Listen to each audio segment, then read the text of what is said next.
Machine Gun Kelly. Machine Gun Kelly. That's his name? Yeah. And not very responsible it's name. outrageous. And Camila Cabello, the one from Fifth Harmony, but she's left now. She's left what? Fifth Harmony? Yeah. Oh, is she one just here? No, no, that's Fifi. All right. We do mix them up. Hey, Sienna Miller is going to be live on the show next. She's going to be joining us to talk all about her brand new movie. But right now, 8:31 on Radio 1. Let's get the latest from Newsbeat with Matty Healy. This is BBC. Adele on BBC Radio 1. It's 8:41 on Friday morning. BBC. The Radio 1 Breakfast Show. With Nick Grimshaw. So today's show's a bit mad, actually, because we've got Matty here co-hosting. About to get into hour 3 of us being together. Right? Already? Yeah. And our guest, Sienna Miller is here, everybody. Hi, Sienna Miller. My love. How are you? I'm all right. How are you? I'm really, really good. Welcome to the show. Thanks so much. Have you been listening this morning? I have. And what do you think so far? I think it's great. Yeah, what's been your best fit? You was talking about whether I was going to wear yellow, which I was. Yeah. And then didn't. Then I was going to ask you to play a song, and then you played it, Raw by Katy Perry, so that was a bummer. Did you actually want that? I was like, because sometimes you ask me to play, and I was like, oh, I'll do that because it's commercial and I really like it. And then you played Matty it. didn't like that song. When we were trailing He's too it. cool to like. Yeah, I think he's too cool. I was just moaning. I was just showing off. I was moaning about anything that came on. I do quite like that Katy Perry one, but I like the one more where she's going on about fireworks. So I prefer Raw Raw's like, to What's fireworks. Raw? Is the one... What is that one? You played it already. We just played it on our show, Matty. I was talking about you coming in. I wasn't Yeah, listening. that's true. Yeah, Matty's a Sienna Miller fan. I did have a hairdryer in my ear for some of it, so I missed some of it. Okay, well... Probably that bit. Maybe Probably that that bit. bit. Probably that bit. So, Sienna, you are here to talk about your brand new movie. Yes. And it's coming out at an exciting time because this is like award season time. So it's very exciting for us on the radio because we get to see everyone, and there's basically stuff to talk time about. Of year. Yeah. Is it exciting for you, or is this like the FA Cup final season time for actresses? Is this quite a stressful, it's the big time? It's the serious time? I think you know pretty early on whether it's. I think this is more of a commercial film than an awardsy film, but somehow it's being released at that time, so it's kind of fun at first, and then 6 weeks in, you're ready just to hang yourself a bit. You're like, wow, here we go. This is my last day of press, and I'm like, listen to my voice. I know it's going. It's quite croaky. Have they worked you hard for this? I've just been talking about myself for weeks. It's ideal. That's my actual job, Sienna. Yeah, exactly. That's my career choice. Yeah, but is it? We were talking about this last night, me and my friends, because it is great when it's like Golden Globes and the Oscars and stuff, because we can all have a nosy at everyone. Yeah. But we were thinking, if you're an actor or an actress, you can't stuff your face at Christmas, because when you go back to work in January, everyone here is a bit like, we're all a bit fat. Yeah. But if you're an actor or an actress, you've got to be on a red carpet, like, hi the world. Yeah. It didn't stop me though. No. Good.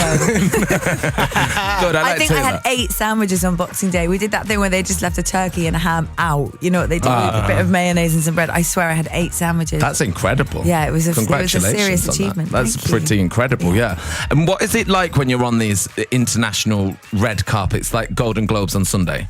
Is it not terrifying? I always think it's the really before scary. bit is really scary, and then the red carpet bit is really scary, and it's really inelegant. Like it's like being in like a massive queue with the most famous people in the world, because it's not particularly organised when you get in there. So you're like, oh, sorry, Brad Pitt, I'm just going to stand behind you for an hour, and everyone's just lining up like an idiot, and then once you get in, because you've gone through that quite stressful moment, you just start knocking back the booze, and then by the time the show starts, you're hammered. Next to Stevie Wonder, in my case. Standard Sunday.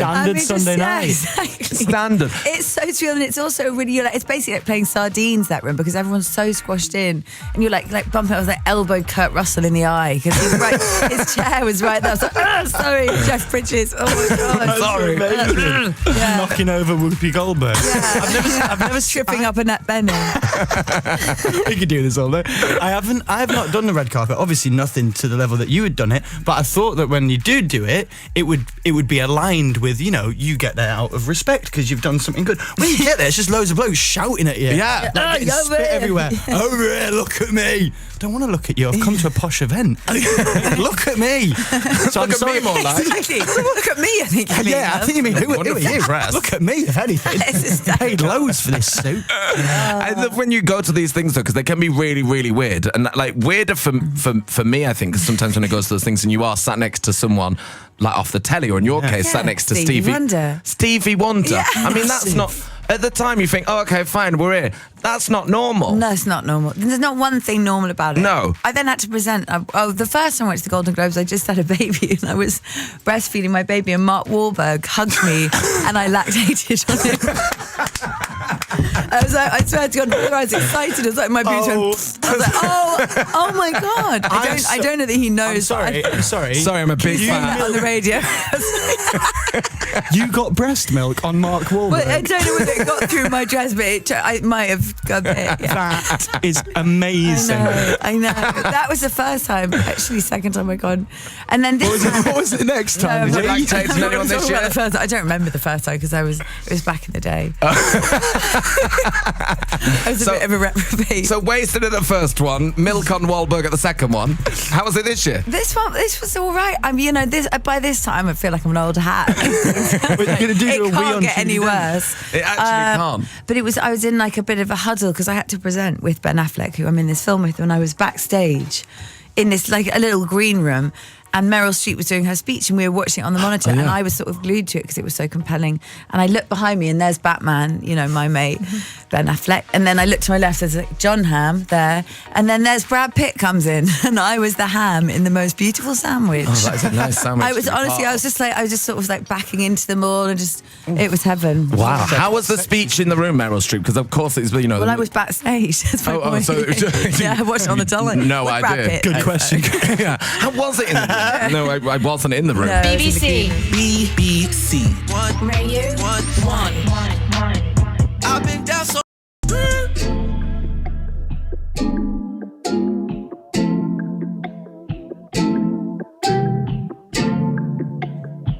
Santa Drake on the Radio 1 Breakfast Show. It's 10 to 9 Friday morning. Matty Healy is here. Sienna Miller is here as well. We had to talk about your movie because we've just been gossiping about you getting milk on Mark Wahlberg. And she is not here to promote that. Oh, I would watch a movie of that. Yeah. I would watch that movie. Yeah. Okay. I would not. Talk to me about this movie because you started it with Ben Affleck, and Ben Affleck does absolutely everything in this. Yeah, he's a one-man band. He wrote, produced, directed, and starred in it. Wow. Yes. Wow. So how is that when you're acting with him? Because is he distracted? How does he physically do that? I think he doesn't seem to be. I think he's just one of those people that can juggle a million things, and he's done it before, and he's obviously done it. He's been so successful at it. And he's a laugh. If he's great. acting with you though, and he's the director, and you do something bad, does he make a face? Yeah. No, thank God. So he doesn't.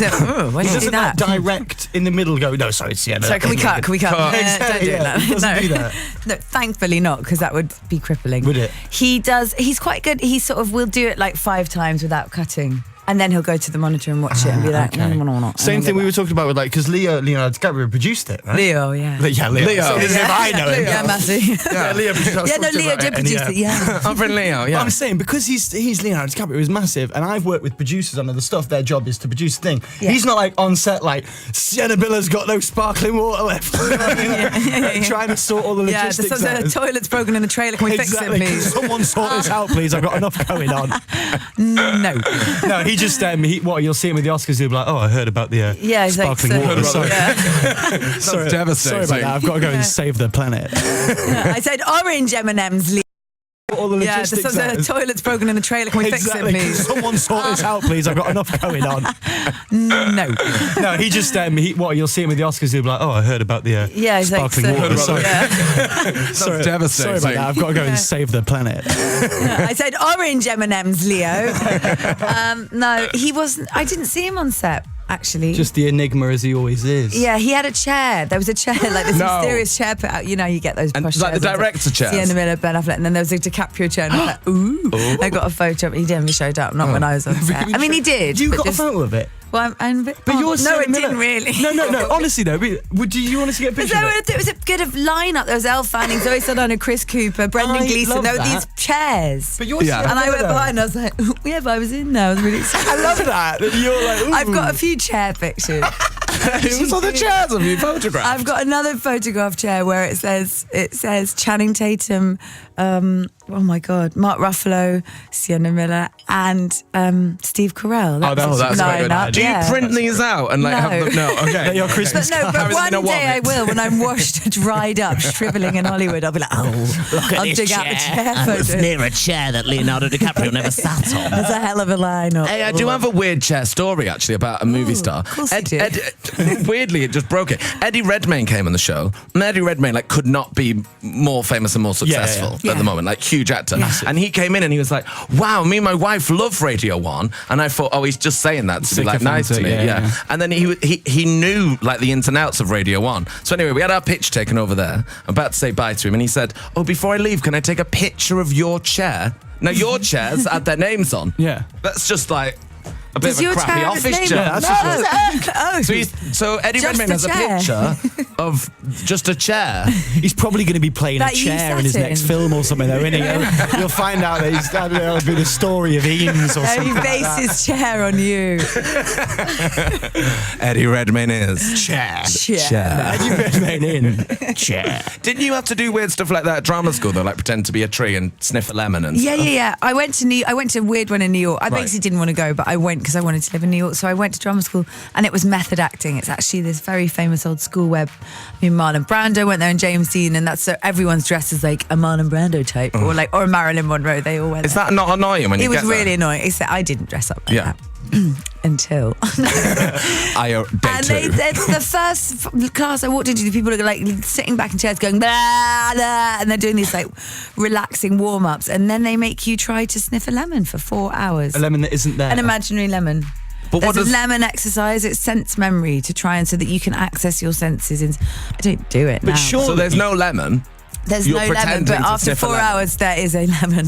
There is definitely a lemon. They do sunshine where you're just feeling the sun. But isn't that cheating? It's called acting. If it was called living. No, but in method acting, it's called being. Yeah. That's even more You annoying. are the character. I heard a Even story worse. about- Even Yeah, worse yeah. than acting. David Suchet once, apparently, one of my family was at a lecture and he was giving a lecture and then he had to stop because he said his character was starting to set in. Oh, Christ. I know. God. I was a bit like, isn't that just somebody who's a bit unwell? You're not actually that bloke with a moustache. You're not Poirot. Exactly, the moustache is a fake It's moustache. not the You got that 30s. stuck on this morning, though. Do you ever go home though? Because sometimes you see a movie and it'll stick with you and you'll dream of it. And we've just sat there for like 2 hours and watched it, and it'll get in my head and I'll think about it for a few days. Yeah. If you're in the movie, Yeah. and like you have an Irish accent in it, is it hard to clock off when you go home? Or Yeah. you like, It let's actually- pop a cup of tea on now? Sorry, darling, can you fucking... Wait, But it was Irish, and they all do that. It wasn't Apologies even if a I swear swear. word. Morning. Sods. But do you Can't when really you get? do that accent without a swear No, word, don't do I the won't do it accent. again. But do you when you No, get home? Is it it's hard really to? hard, but also it's really fumbling that part because she doesn't care about what anyone thinks, and I'm a bit of a hi, really people pleasing. She's like, look, what, like punchy, Yeah. which I loved. It was refreshing.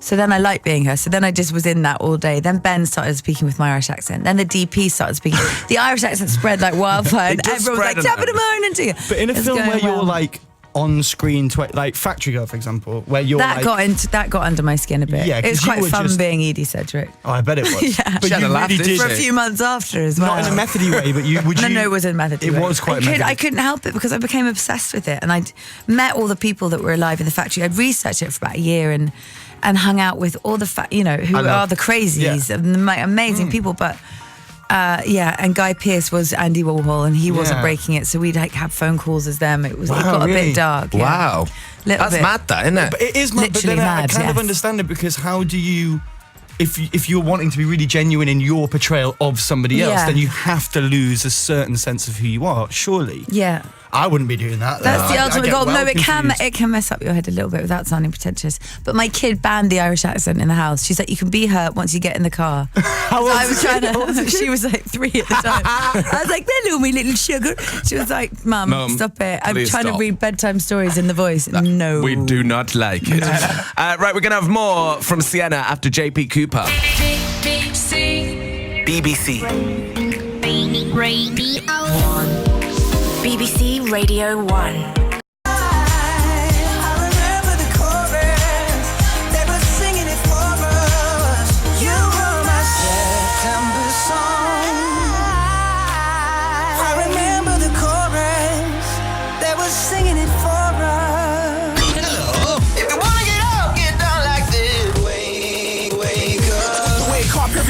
Nick Grimshaw. Wake up every day. Good to go. The Radio 1 Breakfast Show. With Nick Grimshaw. Get up. Oh, good morning, Adele. Hello. Good morning, Troy Sivan. Good morning. How are you? Wake yourself up. I really enjoy that Adele laugh. Like, happy Halloween. Right, Friday morning. Matty is here. Sienna Miller is here. Good morning. Good morning. Sienna is here talking about her brand new movie, Live by Night, which stars you and Ben Affleck. And you and Ben Affleck have to get off with each other quite a bit in this. Well, perk of the job. Yeah, it's all right. Isn't it? Did you know him before? Were you pals with him before? I did know him before, but actually the first time I ever went to LA, to Hollywood, was to screen test with Ben Affleck for a film called Paycheck. Wasn't his finest work by his own admission. It was like, at the time I'd never been so like, and he was like the first movie star I ever met. So your first time to Hollywood was like landing in Hollywood. I was like, whoa, and then like whisked off to a thing, and there was, waiting for Ben Affleck, and wow. he walked in. He's enormous. Is he big? How big? Like, he's huge. He's 6'5". Oh wow! And he's built. He's Batman. He's Batman. Guys, come on. He's Batman. Get with the program. So then how is it when you get the script and there'll be a page in there where it'll be like, right then, Sienna, you've got to get off with Batman. Well, it's quite awkward because Batman wrote it as well. He's not Batman. Ben Affleck. He's Batman. He's Batman. He's also Batman. He's Batman. He wrote it. So there was a scene and it was like, we did it everywhere. In the car, in the thing. And I was that's a day of, love scenes. Love scenes with Batman. With Ben Affleck. Bit of bat love. That'd be a good thing to write your film. Bat love. It'd be so good. And then what can we do here? Oh, probably a bit more getting off with Sienna Miller. Just put that in. Sounds like a good bit of It narrative. needs to be 40 minutes longer. I was like, I think we need to go again on the. No, it was fine. It wasn't that much. I think it's been really built up. And then I said in one interview, I was like, it got so funny towards the end that I was literally shaking and crying with laughter. And then there were these headlines saying that I've been crying and shaking after a sex marathon. But wow. I wasn't crying. No, it was it's really the other way funny. around. No, it was funny. It was funny. Yeah, it was really funny. Ben Affleck married to Jennifer Lopez. No, he went out with that was her. like 1993 or something. Yeah, like, when I first met him 25,000 years ago was when he was with Jennifer Lopez. All right. Yeah, no, I'm really Keep rubbish. up, man. that was like sorry. Jenny from the Block Yeah, days. in the video. I'm still there. With I'm Drake still now. listen, my iPod's still. I'm real the way you talk. I'm never gonna forget that, J-Lo. Don't try and take it away from me, guys. Either. We won't do. You can live with us, J-Lo. He's still married to J-Lo in my head. Okay. Is he even married to anyone? They never got married to him and J-Lo. Oh, Batwoman then. Who's that? His wife. It'll be his wife, won't it? Has he got a wife? I'm not getting into it. No, we're not getting into Ben Affleck gossip right now on Radio 1. We'll do that when we play the next song. Yeah, exactly. We'll have a good old gossip. But how do you do, like, if you've got to do not with Ben, with anyone, I always think when it comes to making out with someone on telly. Making out? So it can be weird in real life because you're a bit nervous and a bit like, surely. It's really weird, especially when he's a director, so you can't go up and say I'm feeling really weird. It's like, oh God, you're the one-man band that I have to talk. We went straight to brother sister, so it was like funny. I was like, all right, here we go, okay. There we go. And is there like mouth, breath, preparation? I'm like minting up, and then handing them round, Okay, and do you like, because sometimes if you offer someone a chewing gum, they're like, why do I need it? Yeah, exactly. You're going to snub them, like, actually, yes, if we're going to be doing this all day, 100% you do. I think there's a silent etiquette where actors who are about to have a kissing scene just eat, or the makeup artist will hand mints out. Right, diplomatic. supportive. He's Ben Affleck as well. Must be an all right kisser. Can't be too bad. Even with a cup like a hot dog and onions, I probably still get off with him. I think yeah. Sienna, how long are you in the UK for? Because you moved to New York last year. I did. Or year before? No, just in the summer. Oh, was it? Yeah, you knew that. You did, actually. You're my friend. I did know that, sorry. But did you, do you miss it? Yeah. What do you miss the most? Pubs. And you lot. That's so English. I miss like the countryside of England. It's much better for work to be there, but in the countryside of England is so beautiful, and I've got a little cottage and I love it so much. But the countryside of New York just looks like a horror film to me. Oh, I went walking in the woods. It's like Blair good luck Witch. with your New York. Big up New York. It looks like a horror film. Yeah, no, it doesn't. But that's my context. It's like corpse in a wood. Yeah. Somehow. Yeah, sure. So I've got to fall in love with that bit. It's Been better watching for too work, but much. I miss my mates in a good old pub. Yeah, well, what time do you clock off today? We can go for a pint. Yeah, 6. You want to come meet me? Yeah. Will you? Yeah. Yeah. Should we have a pint at 6? Definitely. Matty, you Yeah, will? I'm there. I live around the corner from where you Perfect. are. That made me so happy. Perfect. Okay, we'll pints at 6 tonight then. If you want to pop along, we'll tweet the pub. Everyone come down. Sienna, thank you for coming on the show. Thanks, Grimsy. The film is out today if you want to go and see it. It's called Live by Night. You should go and see it. Maybe you could go and see it tonight after you've been to the pub with us. Exactly. BBC Radio 1. This is